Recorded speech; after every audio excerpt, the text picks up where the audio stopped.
Dyspepsia किसे कहते हैं? इसे हिंदी में बदहजमी, अपच, अजीर्ण भी कहते हैं। हम लोग जो कुछ भी खाते हैं वो अगर अच्छी तरह से ना पचे, शरीर की जो सभी क्रियाएं हैं उसके अंदर अगर गड़बड़ी शुरू हो जाए और उसके परिणाम के कारण शरीर फिर कमज़ोर होना शुरू हो जाता है, रक्तहीन, अनीमिक होना शुरू हो जाता है। इसे ही डिस्पेप्सिया बीमारी कहते हैं। प्रायः ये सब जगह दिखाई देती है, किंतु रोगियों की जो संख्या है वो गांव के अंदर अधिकतर होती है और वो भी बच्चों के अंदर। इस रोग की उत्पत्ति के क्या कारण है? डिस्पेप्सिया का जो असली कारण है उस पर निर्णय लेना तो बहुत ज़्यादा कठिन है, पर जो मैं अभी आपको बताऊंगा, जैसे पाचन क्रिया के अंदर अगर परिवर्तन हो जाए, जैसे आंतों की जो म्यूकस मेम्ब्रेन है या उनके अंदर इन्फ्लामेशन हो जाए, छोटी आंत बड़ी आंत के अंदर इन्फ्लामेशन हो, उसके कारण बदहजमी, डिस्पेप्सिया हो सकता है। हमारे पाचन यंत्र से जो रस निकलता है वो हमारे खाए हुए पदार्थ को पचाने में मददगार होता है। जैसे गैस्ट्रिक जूस है, जिसे पाचक रस भी कहते हैं, ये जो पकाशय से निकलता है, और पैनक्रियास से जो रस निकलता है, पैनक्रियाटिक जूस, लीवर से, पित्त कोश से भी जो सिक्रेशन निकलते हैं, ये थोड़ा बहुत हमारे पाचन के अंदर मददगार होते हैं।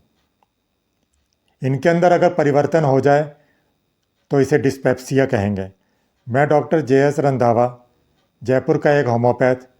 आज हम इस वीडियो के अंदर डिस्पेप्सिया के क्या कारण हैं, वो कितने प्रकार की है, उसके क्या सिम्टम्स हैं और उनका होम्योपैथिक क्या उपचार किया जा सकता है, उसके बारे में विस्तार से जानेंगे। मानसिक उत्तेजना के कारण या अत्यधिक जो मानसिक परिश्रम करते हैं, जो बहुत ज़्यादा चिंता करते हैं, उन्हें अगर कोई बुरी खबर मिल जाए या शोक हो, उसके कारण भी कई बार इस तरह का दोष होना शुरू हो जाता है। इसके कारण हमारे पेट की जो अग्नि है वो मंद पड़ जाती है। अनियमित जो खान पान करते हैं, सेडेंट्री लाइफ जो जीते हैं, बहुत ज़्यादा शराब पीते हैं, सिगरेट, तंबाकू, जर्दा आदि लेते हैं, मिर्ची, राई आदि ज़्यादा लेते हैं, आइसक्रीम, कुल्फ़ी भी जो लेते हैं ज़्यादा, बहुत ज़्यादा जो चाय पीते हैं, अफ़ीम का सेवन करते हैं, इस तरह के जो स्टिमुलेंट हैं, पदार्थ हैं, वो खान पान के अंदर गड़बड़ी पैदा कर देते हैं। इसके कारण ही फिर उसको बदहजमी, अपच शुरू हो जाता है। डिस्पेप्सिया का एक और प्रधान कारण है, हम लोग जो नित्य ही बहुत ज़्यादा खाते पीते हैं और पाचन शक्ति के जो अनुकूल नहीं होता, उसके ऊपर कई बार हम ध्यान नहीं देते। यदि हमारा आहार पाचन शक्ति के अनुकूल नहीं होता तो उसे क्रमशः नहीं लेना चाहिए। खाई हुई चीज़ें पचाने के लिए यद्यपि हमारे शरीर के अंदर लार बनती है, गैस्ट्रिक जूस हैं, पैनक्रियाटिक जूस हैं और कई अन्य तरह के जो रस निकलकर हमारे खाने को पचाते हैं, मगर फिर भी कई कारणों से हमारा पाचन तंत्र ठीक से क्रिया नहीं करता है। कई लोग बहुत जल्दी खाना खा लेते हैं तो उनके अंदर लार कम बनती है, जो हमारा खाने को पचाने में मदद करती है वो फिर कम हो जाता है। गैस्ट्रिक जूस अगर किसी के कम निकलता है, जो मनुष्य बहुत ज़्यादा चर्बी युक्त पदार्थ लेते हैं, बहुत ज़्यादा रोटियां खाते हैं, पूड़ी, पराठा आदि, आलू, और यदि वही मनुष्य दाल, मांस, अंडा वगैरह भी खाएगा तो सहज ही उसका पाचन हो जाएगा और उसका स्वास्थ्य भी अच्छा रहेगा। इसी तरह से जिस मनुष्य के अंदर गैस्ट्रिक जूस कम है, जिनके अंदर लार कम बनती है, ड्राइनेस ऑफ माउथ रहता है, पित्त आदि की जो प्रॉब्लम होती है, उन सब कारणों से यदि वो व्यक्ति मांस, अंडा वगैरह अधिक परिमाण के अंदर लेता है तो वो उसे हजम नहीं कर पाएगा, लिहाजा उसको डिस्पेप्सिया की प्रॉब्लम शुरू हो जाएगी। डिस्पेप्सिया के जो प्रमुख लक्षण हैं, इसके अंदर जो प्रधान लक्षण है वो कब्जी है, भूख ना लगना, या फिर कभी कभी उसको राक्षस जैसी भूख भी बहुत ज़्यादा लगती है। हमेशा वो चटपटी खट्टी चीज़ें, मसालेदार चीज़ें खाने की इच्छा करता है। पाकस्थली के अंदर बहुत ज़्यादा वायु इकट्ठा हो जाती है, पेट उसका बहुत ज़्यादा तन जाता है, बहुत ज़्यादा फूल जाता है। उसका इसके कारण कलेजा धड़क सकता है, बार बार उसको खट्टी डकारें आ सकती हैं। पाकस्थली के अंदर जब एसिडिटी, अम्ल हो, उसकी वजह से भी खट्टी डकारें आती हैं। कलेजे के अंदर तब जलन होती है, मुंह के अंदर पानी भर जाता है, मुंह के भीतर ऐसा लगता है जैसे पोटली वाली कोई चीज़ अड़ी हुई हो। खाई हुई चीज़ें जब पचती नहीं है, दस्त के जरिए निकल सकती है, या फिर उसको उल्टी भी आ सकती है।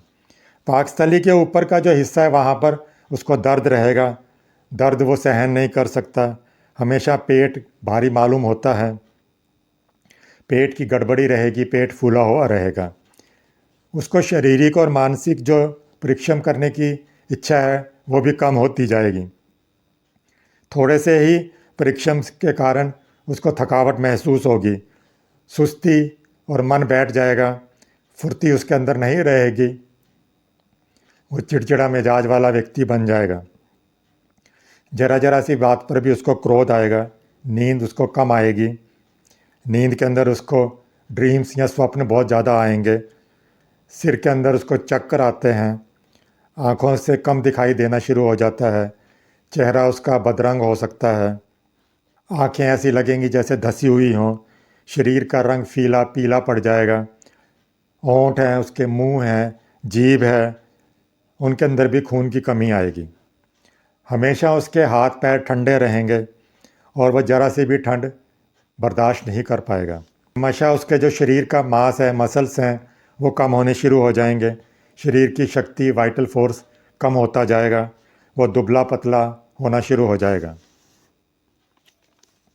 बच्चों के अंदर जब डिस्पेप्सिया होता है तो उसका पेट बहुत ज़्यादा फूल जाता है, पेट कड़ा हो जाता है, पेट को दबाने से दर्द मालूम होता है, बच्चा तब रोता है, पेट के अंदर गड़गड़ की आवाज़ आएगी, गड़गड़ कल कल की आवाज़ भी सुनाई देगी, पखाना जो आएगा बहुत ज़्यादा बदबूदार खट्टी गंध लिए हुए होता है, मल के अंदर छेनों के टुकड़े जैसे आकार के पदार्थ मिलते हैं, बच्चे के अंदर जो पेट का शूल है, मरोड़ है, खोंचा है, इस तरह का दर्द उसके अंदर होता है। हर बार वो भोजन करने के बाद में वो बहुत ज़्यादा पैर पटकता है, पैर मरोड़ कर पेट की तरफ वो रखने की कोशिश करता है और वो रोता ही रहता है। अच्छी तरह से वो सो नहीं सकता, वो जो कुछ भी खाता है उसको पतले दस्त हो सकते हैं या फिर उल्टी भी आ सकती है। इसके अंदर दही के फटे हुए टुकड़ों की तरह के छेने के आकार के पदार्थ भी मिलते हैं। अगर ये दोष जल्दी ठीक ना हो तो धीरे धीरे उसको कमज़ोरी आनी शुरू हो जाएगी, वो दुबला पतला होता जाएगा। डिस्पेप्सिया के अंदर जो चिकित्सा हम लोग करते हैं या उसके क्या पाथ्य हैं, किस तरह की डाइट ले सकते हैं, इस बीमारी के अंदर उसकी जो पाचन शक्ति है उसको इंक्रीज़ करने की इसमें ज़रूरत पड़ती है, उस तरह के उसको प्रयोग करने चाहिए।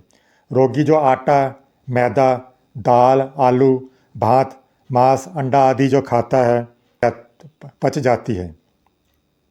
रोटी या पूड़ी खाता है तो, पर अगर वो अध कच्चा मांस या इस तरह की सब्जियां खाए तो वो फिर जल्दी पचता नहीं है।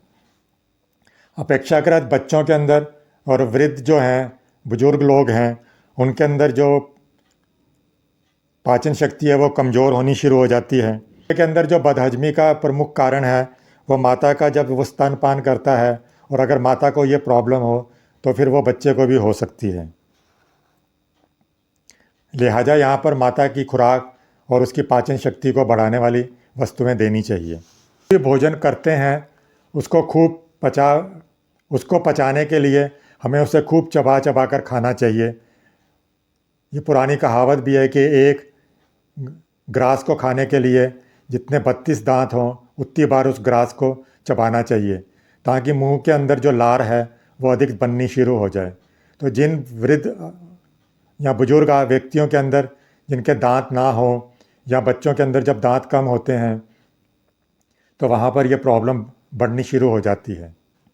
इसके अलावा हम लोग इसको अम्लशूल जो दर्द है उसके साथ में भी इसको प्रभेद कर सकते हैं। जैसा मैंने अभी बताया आपको कि खाने की जो भी चीज़ें हैं वो पाकस्थली के अंदर जब जाती हैं तो उसको पचाने के लिए हमारे जो गैस्ट्रिक जूस हैं वो निकलते हैं।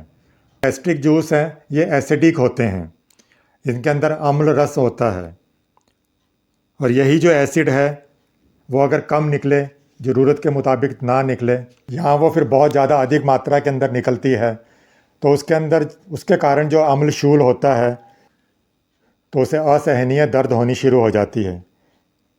एसिड हमारे खाने को पचाने का ही काम नहीं करता, ये हमारे और भी कई रोगों को दूर करने में सहायक होता है। जो व्यक्ति बहुत ज़्यादा भूखा रहते हैं उनके अंदर जब ये गैस्ट्रिक जूस निकलते रहते हैं, क्योंकि ये 24 घंटे थोड़ा थोड़ा स्राव होता रहता है, तो उसके कारण उसकी म्यूकस मेम्ब्रेन के अंदर अल्सर हो सकते हैं, जख्म हो सकता है, उसके अंदर छेद भी हो सकता है। डिस्पेप्सिया के अंदर पेट के अंदर बहुत ज़्यादा वायु इकट्ठा हो जाती है, इसके कारण उसको अजीर्ण होता है, अपच होता है। डिस्पेप्सिया का हम लोग होम्योपैथी चिकित्सा के द्वारा भी इलाज कर सकते हैं। उनके सिम्टम्स का बहुत ज़्यादा बारीकी से यहाँ पे ध्यान रखा जाएगा। जैसे नक्स वोमिका है, उसके अंदर पाचन शक्ति जब उसकी कमज़ोर हो जाए, उसके कारण उसको पेट में दर्द हो, दर्द खोंचा मारने जैसा हो, पेट के अंदर ऐंठन हो, उसको कब्ज लगातार रहती हो, बार बार उसको पखाने की हजात हो, वो बार बार लैट्रिन जाता हो लेकिन उसके बाद में भी उसको इससे संतुष्टि नहीं मिलती और वो थोड़ा थोड़ा पखाना बार बार करता रहता है।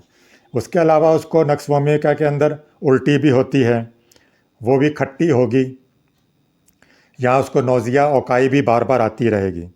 पेट के अंदर जो वायु है वह संकुचित होती रहेगी, मुंह के अंदर पानी भर जाएगा, गर्म पानी पीने से उसको कुछ आराम महसूस होता है, गले के अंदर उंगली डालकर वो उल्टी करने की चेष्टा भी करता है।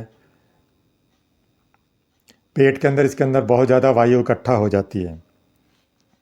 कार्बोवेज के अंदर जब आंतों के अंदर बहुत ज़्यादा परिणाम के अंदर वायु इकट्ठा हो जाती है, इससे उसका पेट बहुत ज़्यादा फूल जाता है।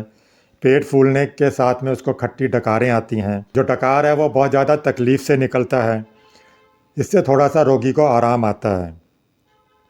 प्रायः भोजन के 1 घंटे के बाद में उसका पेट फूलना आरंभ हो जाता है, कलेजे के अंदर जलन होती है और कोई भी जो चीज़ है वो हजम नहीं होती। बहुत वो हल्का आहार ले तो भी कई बार वो जल्दी नहीं पचता। बहुत दिनों तक रोगी जब ये रोग को भोग लेता है तो उसका मिजाज फिर चिड़चिड़ा हो सकता है, पेट की गड़बड़ी के कारण उसको चक्कर आ सकते हैं। पहले वो जैसे मांस, दूध या फिर घी में बनी हुई चीज़ें हैं वो हजम नहीं कर पाता, उसको कब्जियत रहती है, बवासीर भी हो सकती है। इसके अलावा चाइना है, जब खाद्य अच्छी तरह से नहीं पचते, जो कुछ भी वो खाता है वो अपच हो जाता है। फल खाने पर भी उसका अपच बढ़ जाता है। आहार के बाद में उसके छाती के अंदर ऐसा लगता है जैसे गोले का कोई पदार्थ अटक गया हो, पेट फूला हुआ रहता है, पेट ऊपर और नीचे का दोनों हिस्से उसमें फूले हुए रहेंगे। डकार आने पर या वायु निकालने पर उसकी तकलीफ़ नहीं घटती है इसके अंदर, बल्कि वह बढ़ जाती है। अतिसार जैसे अजीर्ण वाले पदार्थ, वो जैसा खाद्य पदार्थ खाता है वैसा ही उसके पखाने के अंदर और उल्टी के अंदर निकल सकता है। इसके अलावा हाइड्रेस्टिक मेडिसिन है, इसके अंदर भी रोगी का पेट फूला हुआ रहता है, कभी कभी जो पेट की आंतें हैं वो चिपक सी जाती हैं, खट्टी डकारें इसमें भी आती हैं, उसको कब्जी भी रहती है, कभी कभी उसको पतले दस्त लग जाते हैं, कब्ज के साथ ही उसको खट्टी डकारें आती हैं। तो इसका मदर टिंचर 10-15 बूंदें सुबह शाम खाना खाने के बाद में उसको दें तो उसको आराम मिलेगा। इससे उसका जो पेट है वो भी साफ़ होगा और कब्ज के अंदर भी आराम मिलेगा। काली कार्ब के अंदर रोगी जो कुछ भी खाता है वो सब वायु के अंदर परिवर्तन हो जाता है। वो थोड़ा सा भी कुछ खाए तो उससे उसके पेट के अंदर बहुत ज़्यादा वायु बन जाती है। पेट के अंदर जब ये वायु इकट्ठा हो जाती है तो उसके कारण उसको अकड़न वाला दर्द भी होता है। लाइकोपोडियम के अंदर भोजन करते करते या आहार करके जैसे ही वो उठता है तो उसका पेट फूलना शुरू हो जाता है। इसके अंदर जो पाकस्थली के अंदर वायु इकट्ठा हो जाती है तो उसका पेट बहुत ज़्यादा फूल जाता है। कब्जी इसमें भी रहती है। पेट के अंदर गौं गौं की आवाज़ सुनाई देती है। पेट के अंदर गड़गड़ की आवाज़ भी आएगी। जब ये पुरानी बीमारी हो जाए तो जो भी वो खाद्य पदार्थ खाता है वो सहज नहीं पचता। तरल पदार्थ के सिवा वो कोई भी चीज़ खाए तो उसके पेट के अंदर असहनीय दर्द होता है और उसके साथ में कभी कभी उसको नोज़िया वॉमिटिंग भी होती है। इसमें उसको डकारें बहुत ज़्यादा आती हैं लेकिन उससे उसको आराम नहीं मिलता। या फिर डकार अगर आते भी हैं तो उसको गले तक ही उठते हैं लेकिन वो पूरा निकल नहीं पाते। इसके कारण उसका गला के अंदर जलन होती है, मुंह के अंदर पानी भर जाता है, पेट के अंदर भी जलन होती है। मिर्कोमोरिया के अंदर पेट उसका फूलता है। पेट के अंदर शूल का दर्द इसमें रहेगा। पाकस्थली आंतों के अंदर भयानक दर्द रहता है। उसके साथ ही उसको मिचली भी होती है। एबिस नाइग्रा के अंदर ऐसा मालूम होता है कि उसकी जो पाकस्थली है उसके अंदर कोई कड़ा पदार्थ जम गया हो। छाती के अंदर मानो कोई चीज़ अटकी हुई हो। इसके लिए रोगी बार लगातार खांसता रहेगा ताकि खांसने से कुछ निकल जाए, लेकिन ऐसा कुछ नहीं होता है। सुबह उसको बिल्कुल भी भूख नहीं रहती लेकिन तीसरे पहर उसको बहुत भूख लगती है। कैलकेरिया कार्ब के अंदर उसको अस्वाभाविक भूख रहती है। जीभ इसके अंदर सफ़ेद लेप से ढकी रहती है। कलेजे के अंदर बहुत ज़्यादा जलन है। मुंह के अंदर पानी भर जाएगा। दूध पीने पर भी वो बिल्कुल सहन नहीं होता है उसको। उसका पेट इसके कारण फूल जाता है। तल पेट है वो फूल जाएगा, वो कड़ा हो जाएगा। सफ़ेद रंग का बदबूदार उसको खट्टी बदबू लिए हुए पखाना आएगा। पल्स्टिला के अंदर जब भी वो गरिष्ठ भोजन करता है उसके कारण उसको ये बीमारी पैदा होती है। सफ़ेद रंग की मैल चढ़ी हुई जीभ हो जाती है। मिचली उसको एसिडिक होती है। छाती के अंदर जलन है। पेट इसके अंदर थोड़ा दर्द रहता है। कभी कभी उसको पतले दस्त भी आते हैं और कभी उसको स्वाभाविक पखाना आता है। प्यास इसके अंदर कम रहती है। कार्बोलिक एसिड के अंदर जो एक्यूट डिस्पेप्सिया है उसके अंदर उसको नोज़िया वॉमिटिंग रहती है। पेट उसका फूला हुआ रहेगा।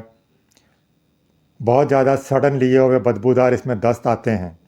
अर्जेंटम नाइट्रिकम के अंदर उसके कलेजे के अंदर धड़कन होती है। कलेजे के अंदर जलन होगी। ज़रा से भी खाने से उसका पेट फूल जाएगा। पाकस्थली के अंदर बहुत ज़्यादा एसिडिक अम्ल इकट्ठा हो जाएगा। पाकस्थली की गड़बड़ी के कारण उसकी हार्ट की जो क्रिया है वो भी गड़बड़ा जाती है। डिस्पेप्सिया के अंदर साधारणतः हम लोग calcarea carb, calcarea phos, carbo veg, china, conium, graphites, hydrastis, iris vers, kali bichrome, kali carb, lycopodium, magnesium carb, mag phos, mag mur, natrum carb, natrum phos, natrum sulph, nux vomica आदि देते हैं। इसके अलावा पेट्रोलियम है, phosphoric acid, podophyllum, sulphuric acid, pulsatilla, robinia, sepia, sulphur आदि भी देते हैं। ये सब उनके लक्षणों के आधार पर ही दवाइयों की ज़रूरत पड़ती है। पाकस्थली के अंदर बहुत ज़्यादा परिणाम के अंदर अगर हाइड्रोक्लोरिक एसिड या अम्ल इकट्ठा हो जाए तो आयरस वर्स, रोबेनिया, सल्फ्यूरिक एसिड इसमें लाभदायक होती है।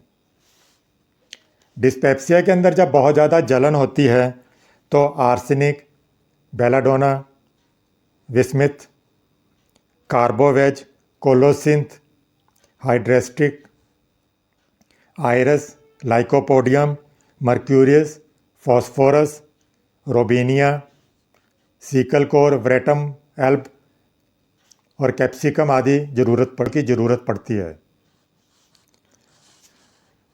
पाकस्थली के अंदर अगर घाव हो जाएं तो आर्सेनिक, विस्मथ, कार्बोलिक एसिड, हाइड्रेस्टिक, रोबेनिया और लाइकोपोडियम लाभदायक होती हैं। बहुत ज़्यादा मात्रा के अंदर जब अम्ल इकट्ठा हो जाए और पाकस्थली की जो म्यूकस मेम्ब्रेन है उसके अंदर जब रोग का आक्रमण हो जाए, वहाँ पर घाव हो जाएं, तो एथ्यूज़ा, आर्सेनिक, विस्मथ, चाइना, ग्रेफाइटस, हाइड्रेस्टिक, काली बाइक्रोम, मैग्नीशियम कार्ब, पल्स और सल्फर आदि कार्य करती हैं। डिस्पेप्सिया के कारण अगर छाती के अंदर जब दर्द होता है तो iris vers, kali phos, china, graphites, kali carb, lycopodium, magnesium carb, natrum mur, natrum sulph, nux vomica, sulphuric acid, oxalic acid आदि कार्य करती हैं। मुंह के अंदर जब बहुत ज़्यादा लार बने, पानी आए, तो china, lycopodium, ipecac, natrum carb, natrum mur, sulphur, pulsatilla कार्य करती हैं। भोजन के बाद में जब पेट के अंदर कोई गोला या कोई ढेले जैसा पदार्थ जमा हुआ मालूम हो तो एबिस नाइग्रा दी जाती है। भोजन के थोड़ी देर बाद में पेट के अंदर जब अम्ल का दर्द हो, एसिडिटी के कारण दर्द हो, बाईं ओर की पाकस्थली के अंदर कलेजे के नीचे वाले हिस्से में अंडे के आकार का कोई पदार्थ ऐसा लगता है अटका हुआ हो, तो एबिस नाइग्रा दी जाती है। अर्जेंटम नाइट्रिकम के अंदर जब पाकस्थली या छाती के अंदर ऐसा मालूम होता है कि कोई ढेला अटक गया हो, इसके अलावा उसकी जो छोटी पसली है नीचे भी पाकस्थली के बाईं तरफ कोई सुई गड़ने जैसा दर्द हो, तो अर्जेंटम नाइट्रिकम कार्य करती है। बिस्मथ के अंदर उसको बहुत ज़्यादा डकारें आती हैं, जलन भरा दर्द होता है, ऐसा मालूम होता है कि पाकस्थली के अंदर कोई कड़ा ढेला, कोई पदार्थ अटक गया हो, और ये दर्द उसके स्पाइनल कॉर्ड तक भी चला जाता है। ब्राइनिया के अंदर जो भी वो खाद्य पदार्थ लेता है, चाहे वो द्रव्य ही हो, लिक्विड में हो, तो ऐसा मालूम होता है कि उसके पाकस्थली के अंदर वो बैठ गया हो। इसके साथ ही उसको पेट के अंदर असहनीय दर्द होता है, दर्द दबाने पर बहुत बढ़ जाता है। काली कार्ब के अंदर पाकस्थली के ऊपर ऐसा लगता है जैसा कोई ढेले वाला पदार्थ अटका हुआ हो, कलेजे के अंदर जलन, खट्टी डकारें आती हैं, पेट इसके अंदर फूल जाता है। नक्स मस्केटा के अंदर खाते ही पेट के अंदर गड़बड़ी मालूम होनी शुरू हो जाती है, ऐसा मालूम होता है कि उसने जो भी खाया हो वो ढेला पेट के अंदर अटक गया हो। पल्स्टिला के अंदर भी ऐसा मालूम होता है कि उसका जो खाया हुआ अन्न है वो मुंह के अंदर अटक गया हो। इसके अलावा डिस्पेप्सिया के अंदर जिन रोगियों को बहुत ज़्यादा डकार आते हों, तो डकार आते हैं उसके अंदर उसको बहुत ज़्यादा परेशानी हो, बहुत ज़्यादा तकलीफ़ हो, तो काली फॉस और कार्बोवेज दिया जाता है। डकार आने के बाद में भी उसको अगर तकलीफ़ ना घटती हो तो चाइना दी जाती है। सड़े अंडे की तरह के बदबूदार अगर उसको डकार आते हों तो arnica, hepar, sulph, psorinum, sulphur आदि दी जाती है। डकार अगर खट्टी हो तो लाइकोपोडियम, रोबेनिया और सल्फ्यूरिक एसिड दी जाती है। खट्टे पानी के जैसे डकार अगर आते हों तो स्टेनम और कार्बोवेज कार्य करती है। इसके अलावा उसको अम्लशूल का जब दर्द होता है किसी भी बंधे समय पर अगर वो हो तो डायस्कोरिया और कोलोसिंथ इसके अंदर लाभदायक है। आधी रात के बाद में अगर उसको अफारे के साथ में अम्लशूल का दर्द हो तो कोकुलस कार्य करती है।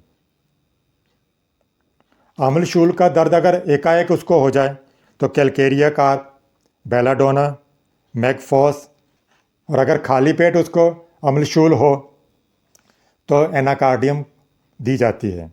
भोजन के बाद में अगर अम्लशूल हो तो एबिस नाइग्रा इसके अंदर कार्य करेगी।